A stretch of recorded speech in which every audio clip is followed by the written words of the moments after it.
Aziz Qusar sakinləri, değerli şehit aileleri, bugün biz Cibir kəndindəyik. Cibir kəndinin qəhrəman övladlarından daha birinin anım günü için gelmişik. Bize zəfəri yaşadan oğullardan daha birinin anım gününde mezarının ziyaretine gelmişik. Bu qəhrəman oğlumuz Rafiq Bəywerdiyevdir.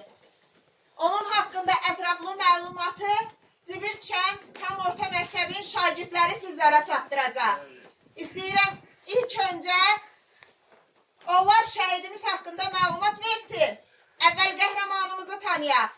Daha sonra da elə Rafiqimizin timsalında ümumi şəhidlərimizin ruhuna bir Fatiha çevirərik. Buyurun. Bəydoğlu 1998-ci il iyunun 1-də Qusar rayonun Cibir kəndində anadan olmuşdur. Orta təhsilini də elə doğulub boya başa çatdığı Cibir kəndində almışdır. O 9-cu sınıf bitirdikdən sonra iş həyatına atılmış, dayısı ilə birlikdə Qaranboyda hərbi hissələrin təmir işlərində çalışaraq ailəsinə maddi dəstək göstərmişdir. 2016-cı ildə hərbi xidmətə başlamış, xidmətini Qaranboy, Tərtər və Tapbarıqoyunlu bölgələrində keçirmişdir. Rafiq həmçinin 2016-cı il aprel döyüşlərində də iştirak etmişdir. 2017-ci ildə hərbi xidmətini başa vurduqdan sonra Metak şirkətində işə başlamış, iş həyatında sorğuları ilə seçilmiş və bir neçə təklifnamə və tərifnamələrlə mükafatlandırılmışdır. 2020-ci ildə isə o, könüllü olaraq Vətən müharibəsinə qatılmış və müharibənin ilk günlərindən etibarən öz cəbhədə olmuşdur. Rafiq döyüşlərdə böyük mərdlik və vətənpərvərlik nümunəsi göstərmiş, döyüş yoldaşları arasında qorxmazlığı və cəsarətlə seçilmişdir. Onun igidliyinə görə döyüş yoldaşları ona Şirinboy rəqəmlik vermişdir. Rafiq Füzuli, Cəbrayıl və Xocavənd rayonlarının adı olması uğrunda gedən döyüşlərdə həmişə ön cəbhədə olmuş, prinsipiallığı və şücaəti ilə döyüş yoldaşlarının böyük hörmətini qazanmışdır. O, hətta yaralı döyüş yoldaşlarını belə xilas etmişdir. Rafiq həmişə deyərmiş, getmək var, dönmək yoxdur. Onun məsuliyyətli və uzaqgöyan olması, döyüşlərə hər zaman əlavə fürsət götürməsi digərlərindən nümunə olmuşdur. O, ehtiyatlı olmaq yaxşıdır, hər ehtimala qarşı götürülən deyərmiş. Rafiq Bəywerdiyevin ən böyük arzusu müharibədə sağ-salamat qayıdıb anasını qucaqlamaq idi. Öncə pəyə getməzdən əvvəl son dəfə zəng etdikdən sonra hazırladığı qolbağı döyüş yoldaşına verərək demişdi. Əgər mən qayıtsam, bunu mənə verərsən, qayıtmasam bacıma. Rafiq Bəyverdiyev oktyabrın 20-dən 22-nə keçən gecə şəhid olmuş, yaşı isə 28 gün sonra Xocavənd rayonunda tapılmışdır. Onun şəhidlik xəbəri ailəsinə acı, lakin şərəfli bir xəbər kimi çatdırılmışdır. Rafiq noyabrın 17-sində Qusar rayonun Cibir kəndində izdihamla dəfn edilmişdir.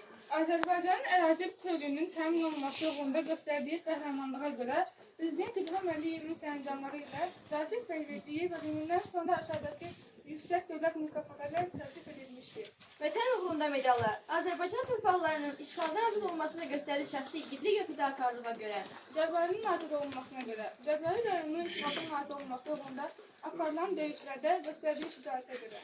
Xocavəndin azad olunmasına görə medalı Xocavənd rayonunun azad olunmasında fərqlənmiş şəxsi igidliyinə görə. Füzulinin azad olunmasına görə medalı, Füzuli rayonunun azad olunması uğrunda gedən döyüşlərdə göstərdiyi qəhrəmanlığa görə. Rafiq bəy Vərdiyev yalnız bir döyüşçü deyil, həm də işgüzar, zəhmətkeş və insani keyfiyyətlərlə seçilən bir insan idi. Döyüş yoldaşlarının onun haqqında belə deyirdi. Biz 6 illik tədbirçiydik, biz bacarmırdıq. Amma Rafiq bəy deyir, iki silah qadağını bir-birinə bağlayıb döyüşərdi. O olanda biz daha tutardıq, çünki ona çox güvənirdik. Müharibəyə qədər Medak şirkətində çalışan Rafiq həm iş həyatında, həm də şəxsi münasibətlərində hər kəsin hörmətini qazanmış, nümunəvi bir vətəndaş olmuşdur. Rafiq döyüş mövzubu filmlərə böyük maraq göstərərdi. Tez-tez anasına deyərdi. Mən gedəcəyəm və bu torpaqları işğaldan azad edəcəm. Onun mərdliyi, fədakarlığı və vətənə sadiqliyini hər kəsin qəlbində əbədi olaraq yaşayacaq. Rafiqin hekayəsini, bir oğlun anasına olan sevgisinin, bir əsgərin vətəndə sədaqətinin və bir insan mərdliyinin hekayəsidir. O yalnız bir şəhid deyil, Azərbaycan xalqının yaddaşında əbədi qəhrəman kimi qalacaq və hər zaman unutmayacaqdır. Allah rəhmət eləsin. Amin. Ruhu şad olsun qəhrəmanımızın. İndi isə gəlin birlikdə Rafiqin timsalında burada uyuyan bütün şəhidlərimizi, eləcə də vətən torpaqlarının azadlığı uğrunda canından keçən bütün yiğitlərimizin xatirəsinə bir Fatihə oxunsun.